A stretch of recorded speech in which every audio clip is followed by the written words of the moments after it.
여러분 손에 지금 이 종이 한 장이 들려있다고 상상해보세요.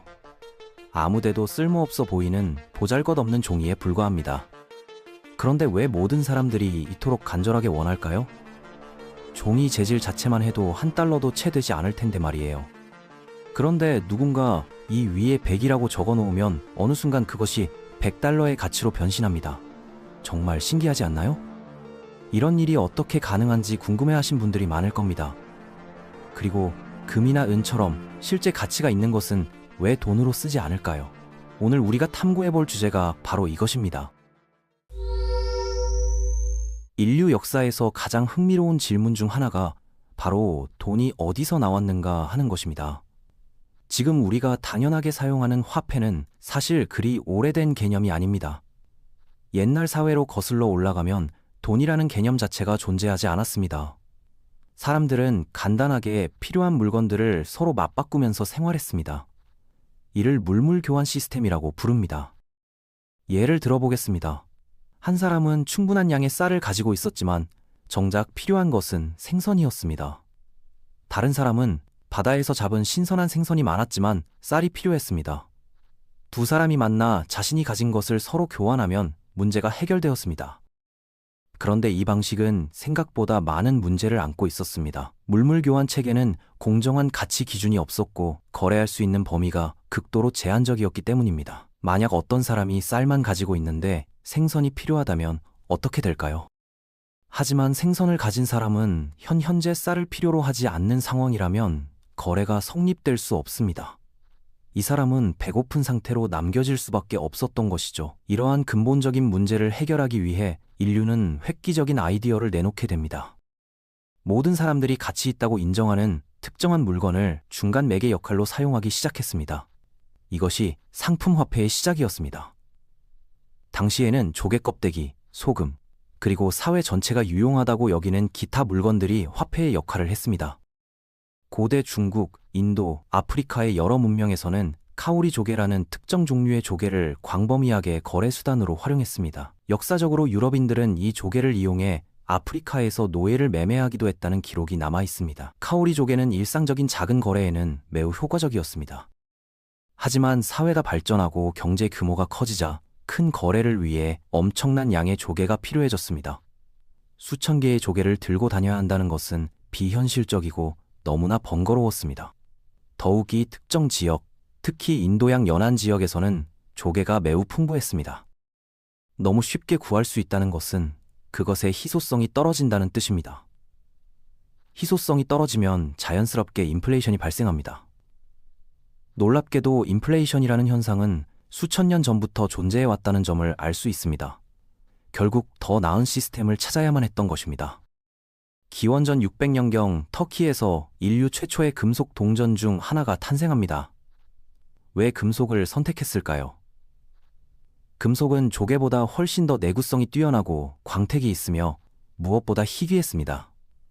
특히 금과 은은 채굴하기가 어려웠기 때문에 자연스럽게 가치가 높아졌습니다. 이렇게 탄생한 동전에는 왕의 초상화나 공식 인장 같은 신뢰의 증거가 새겨져 있었습니다. 이제 사람들은 반짝거리는 동전으로 빵을 살 수 있게 되었습니다. 해적 영화에서 항상 금화가 가득한 보물상자가 나오는 것도 이런 역사적 배경 때문입니다. 로마 제국 시대에는 금속 화폐가 정말 광범위하게 사용되었습니다. 그런데 금속 화폐도 완벽한 시스템은 아니었습니다. 가장 큰 문제는 무게였습니다. 큰 거래를 하려면 매우 많은 양의 무거운 금속을 운반해야 했습니다. 이것이 얼마나 불편했는지 상상해보세요. 이 문제를 해결하기 위해 새로운 아이디어가 탄생합니다. 바로 종이 지폐의 발명입니다. 역사적 기록에 따르면 송나라 시대 중국에서 최초의 종이 지폐가 등장했습니다. 하지만 당시의 지폐는 우리가 오늘날 이해하는 돈이라기보다는 영수증에 더 가까웠습니다. 사람들은 무거운 금화를 항상 들고 다니는 대신 은행 같은 안전한 곳에 금화를 맡겼습니다. 그러면 은행은 맡겨진 금이나 은의 양을 기록한 종이를 발급해 주었습니다. 이 종이는 정확히 얼마만큼의 금속 화폐가 은행에 보관되어 있다는 증명서 역할을 했습니다. 예를 들어 금화 10개를 은행에 맡기면 이 종이는 금화 10개와 교환할 수 있습니다 라고 적힌 문서를 받았던 것이죠. 사람들은 이 종이를 들고 다니면서 빵집에서 빵을 살 수 있었습니다. 빵집 주인은 빵 대신 이 종이를 받고 필요하면 은행에 가서 금화로 환전할 수 있었습니다. 이런 제도를 금본위제라고 부릅니다. 금본위제의 핵심은 종이 화폐의 가치가 실제 금의 보유량에 정확히 연동되어 있다는 점이었습니다. 거래자들은 종이 화폐를 사용하는 편의성을 누리면서도 언제든 실제 금속 화폐로 교환할 수 있다는 보장이 있었습니다. 이 시스템은 매우 인기가 있었고 17세기 유럽 전역으로 빠르게 확산되었습니다. 각 국가의 정부와 중앙은행들이 이 제도에 참여했습니다. 각국은 자신이 보유한 금의 양에 따라 지폐를 발행했습니다. 예를 들어 어떤 국가가 금 1000온스를 가지고 있고 1000달러를 발행했다면 1달러는 금 1온스와 정확히 같은 가치를 지니게 되었습니다. 이 시스템은 수세기 동안 유지되었습니다. 미국, 영국, 러시아, 프랑스 등 대부분의 주요 국가들이 금본위제를 채택했습니다. 그런데 이 체계는 주요 위기나 전쟁이 발생하면 유지하기가 극도로 어려워졌습니다. 제1차 세계대전 당시 참전국들은 전쟁 자금을 마련해야 했습니다. 그들은 보유한 금의 양을 늘리지 않으면서도 더 많은 돈을 찍어내기로 결정했습니다. 같은 예로 돌아가면 금 1000온로 2000달러를 발행해버린 것입니다. 이렇게 되면 1달러는 이제 금 0.5온스의 가치만 지니게 됩니다. 화폐의 실질 가치가 하락했다는 뜻입니다. 이것이 인플레이션의 메커니즘입니다. 많은 국가들이 이런 식으로 과도하게 화폐를 발행했습니다. 제1차, 제2차 세계대전의 장기화로 인한 전쟁자금 조달 압박에서 금본위제의 한계가 드러났습니다. 인플레이션이 심화되고 경제는 혼란에 빠졌습니다. 제2차 제2세계대전이 끝나갈 무렵 새로운 국제금융질서가 필요했습니다. 1944년 약 44개 국가가 모여 브레튼 우즈 협정이라는 협약에 합의했습니다. 모든 국가의 화폐를 미국 달러에 연동시키기로 한 것입니다. 왜 미국 달러였을까요? 제2차 세계대전 이후 미국이 연합군의 주요 승전국으로 떠올랐기 때문입니다. 전쟁은 주로 유럽과 아시아 대륙에서 벌어졌습니다. 영국을 포함한 유럽 국가들은 엄청난 경제적 손실을 입었습니다.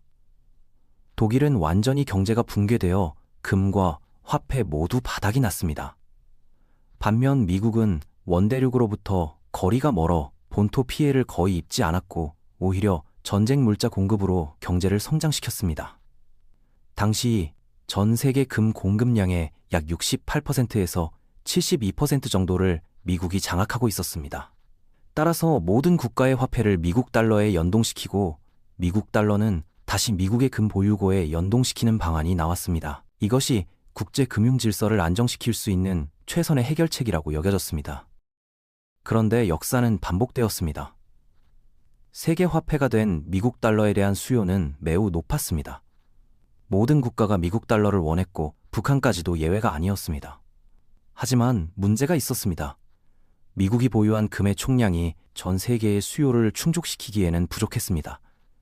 1만 온스의 금을 가진 미국이 1만 달러만 발행할 수 있다면 문제없습니다. 하지만 세계 화폐로서 미국 달러에 대한 수요는 3만 달러 수준으로 엄청났습니다. 미국이 그만큼의 금을 확보할 수는 없었던 것입니다. 상황은 더욱 악화되었습니다. 미국은 베트남 전쟁, 냉전 시대의 군비 경쟁, 그리고 지속적인 재정 지출로 인해 경제적 압박을 받고 있었습니다. 더 많은 달러를 발행해야 했지만 금의 보유량은 계속 줄어들었습니다. 이런 모순된 상황이 계속될 수 없었습니다. 1971년 미국의 대통령 리처드 닉슨은 역사적인 결정을 내렸습니다.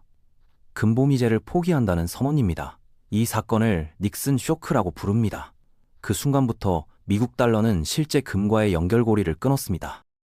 미국 달러는 불안화폐가 되었고 다른 많은 국가들도 이 시스템을 따라 채택했습니다. 오늘날 전 세계의 거의 모든 화폐가 실제 금이나 애인 같은 귀금속의 뒷받침 없이 존재합니다. 그렇다면 이제 화폐는 어떻게 가치를 유지할까요? 이것이 바로 우리가 이해해야 할 가장 중요한 개념입니다. 지폐와 동전이 의존하는 새로운 가치의 근원을 살펴봅시다. 불안화폐라는 단어의 어원을 알아야 할 필요가 있습니다. 이것은 라틴어의 피아트에서 나왔는데 그대로 되게 하라, 이렇게 하자라는 뜻입니다.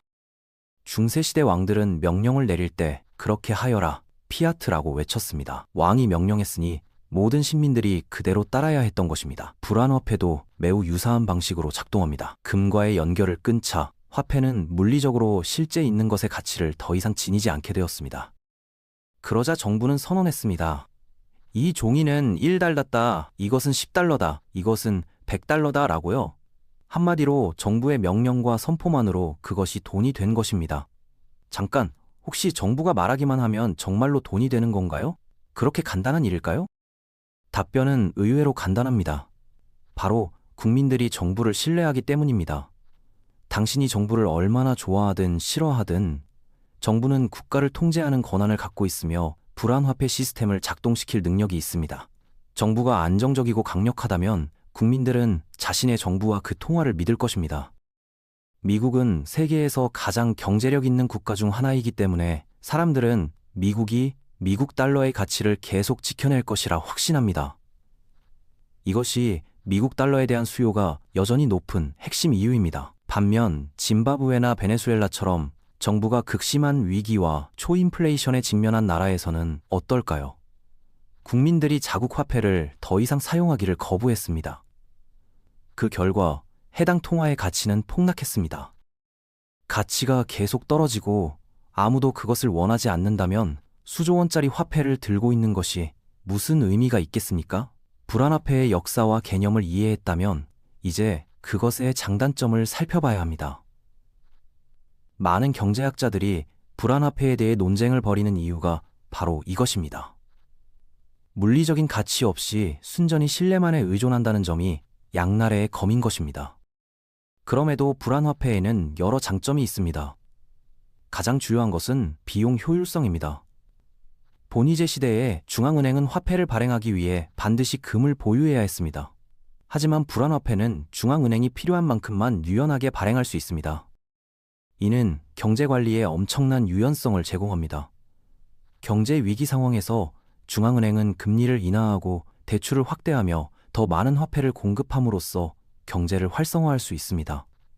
금본이제 아래에서는 이런 대응이 거의 불가능했습니다. 금의 양이 제한적이기 때문입니다. 불안화폐는 이런 제약에서 벗어나 정책 이반자들에게 강력한 도구를 제공했습니다. 하지만 이것이 곧 약점이 되기도 합니다. 과도한 화폐 발행은 심각한 인플레이션 또는 초인플레이션을 초래할 수 있습니다. 짐바브웨와 베네수엘라가 겪은 경험이 이를 명확히 보여줍니다. 경제가 완전히 붕괴될 수 있는 것입니다. 또한 불안화폐의 가치는 정부에 대한 신뢰에 전적으로 의존합니다. 정부가 잘못된 정책을 펼치거나 심각한 위기에 직면하면 국민들이 신뢰를 잃을 수 있습니다. 그 순간 통화의 가치는 급락합니다. 따라서 불안화폐는 정부와 중앙은행에 더 많은 권한을 주지만 동시에 더 신중한 관리와 책임 있는 정책 운영을 요구합니다. 이를 제대로 하지 못하면 초인플레이션 같은 재앙적 결과를 초래할 수 있습니다. 화폐 역사를 돌아보면 물물교환에서 상품화폐로, 금속화폐로, 근본위제로, 그리고 불안화폐로 끊임없이 진화해 왔음을 알 수 있습니다. 앞으로 화폐는 어떻게 진화할까요? 불안화폐 시스템이 종말을 맞이할까요? 아무도 정확히 알 수 없습니다. 현재 암호화폐가 기존 금융 시스템을 대체할 가능성이 있는 새로운 화폐로 주목받고 있습니다. 암호화폐는 더욱 분산화되어 있으며 어느 한 정부나 중앙기관에 의해 통제되지 않습니다. 비트코인 같은 일부 암호화폐는 공급량이 물리적으로 제한되어 있습니다. 따라서 무제한 발행할 수 있는 불안화폐와 달리 희소성을 유지할 수 있습니다.